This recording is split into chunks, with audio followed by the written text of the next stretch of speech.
Paper conduct कराया है। पहली बात तो यह है कि अगर आपके लोग उतने कैपेबल नहीं हैं जो पूरे देश के इतने सारे बच्चे बैठते हैं, मैं आपको सही डेटा बता रहा हूँ, 22,80,000 बच्चा नीट में बैठा था। ध्यान से सुनना आप लोग, 22,80,000 बच्चा नीट में बैठा था। और रीनीट में कितना बैठा है? 20 लाख बच्चा। यानी कि एक साल में ही 2,80,000 बच्चों का भरोसा आपसे उड़ गया। और ये 3 महीने के अंदर, 2 महीने के अंदर हुआ ये।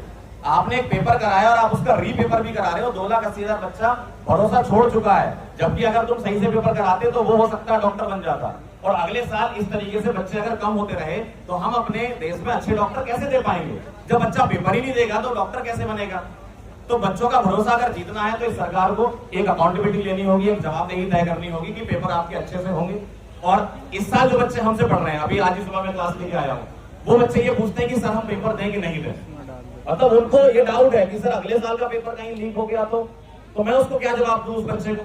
तो मेरे पास भी तो जवाब होना चाहिए एज अ टीचर कि मैं उस बच्चे को जवाब दे पाऊं कि नहीं बेटा तुम्हारा पेपर बहुत अच्छे से होगा, बहुत अच्छे से सारे पेपर कंडक्ट हो रहे हैं। मेरे पास भी तो जवाब होना चाहिए उस चीज का। और अगर सारे बच्चे इस तरीके से, ऐसा नहीं कि नीट का पेपर लीक, बहुत सारे पेपर लीक हो रहे हैं, ऐसे ही पेपर लीक होते रहे तो कैसे आप भरोसा कर सकते हो सरकार पर? कैसे आप अकाउंटेबिलिटी सेट कर सकते कि नहीं हमारा पेपर अच्छा होने वाला है या हम अच्छे से पेपर दे पाएंगे? एज अ टीचर मुझे तो बहुत दुख होता है। आप लोगों को भी इतना दुख होना चाहिए कि भाई आप अपनी आवाज उठाओ। बहुत अच्छी बात है, काफी लोग यहाँ पर आए हुए हैं, है ना। आप अपनी आवाज बुलंद रखें। 20 तारीख को यहाँ से सीधे संसद भवन की तरफ जा रहे हैं। क्यों? क्योंकि वो लोग हमारी बात सुन ही नहीं रहे। यहाँ पर सोनम सर बैठे हुए हैं। सोनम सर पिछले 19 दिन से हंगर स्ट्राइक पर हैं। अगर एक दिन इनको खाना नहीं मिलेगा ना तो रोने लगेंगे। ये इंसान 19 दिन से यहाँ पर बैठा हुआ है।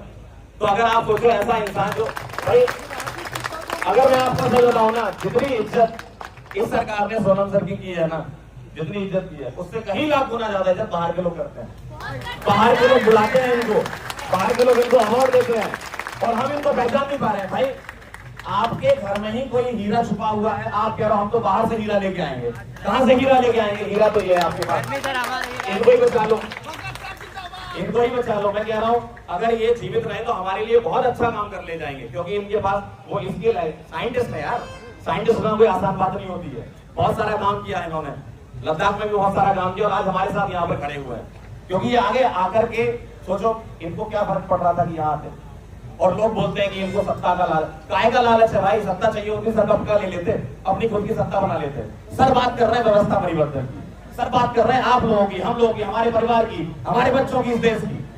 तो अगर ये सब बातों के लिए ये यहाँ पर आ सकते तो हम लोग क्यों इकट्ठे नहीं हो सकते? और डिजिटल माध्यम से जितने लोग देख रहे हैं, मैं ये चाहता हूँ कि वो जहां भी हो 20 तारीख को प्रोटेस्ट स्टार्ट करते हैं। जहां भी हो आप, जरूरी नहीं है कि आप यहाँ आए, आप जिस भी शहर में बैठे हो, जिस गांव में बैठे हो, आप वहां प्रोटेस्ट करिए। जरूरी है चीज भाई, ये हमारे लिए हो रहा है।